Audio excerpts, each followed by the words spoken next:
জি, জি, জি। আমার হাসব্যান্ড অনেক আগে আমার জন্য শপিং এর টাকা পাঠিয়েছে ঈদের। রোজার অনেক আগেই। অলরেডি আমি ৩-৪ জোড়া জুতা কিনেছি, কয়েকটা ড্রেস কিনেছি পাকিস্তানি। অ্যামাউন্ট কেমন হবে? অ্যামাউন্ট হবে আপনার যদি কম করে বলি, একদমই কম বলি, তাহলে প্রায় ৫-৬ লাখ টাকার মতো হবে বাংলাদেশী টাকায়। আর ইউকের যেহেতু বাংলাদেশ থেকে ইউকেতে পাঠিয়েছে, ইউকের রেট বললে আপনার ৫-৬ মানে ৫,০০০ পাউন্ড হবে আরকি। জি।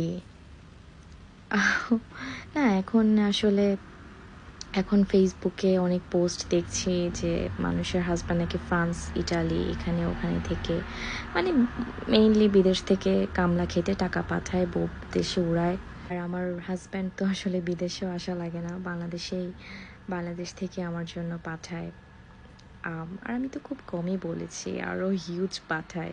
মানে আমি তো ওটা আসলে বলতে চাই না, আমি এত শো অফও পছন্দ করি না। সব শপিং শেষ হয়নি এখনও, মাত্র কিছু টুকটাক কিনলাম, টুকটাক। আর এখন অনেক গোল্ডের কিছু কেনা বাকি আছে। হ্যাঁ, আমার হাসব্যান্ড প্রতি মাসে এইভাবে পাঠায়। এর থেকে বেশি পাঠায় আমি আসলে শো অফ করতে চাচ্ছি না। এটা কিছুই না, এটা কোনো অ্যামাউন্ট আমি বলিনি। জি, জি, জি।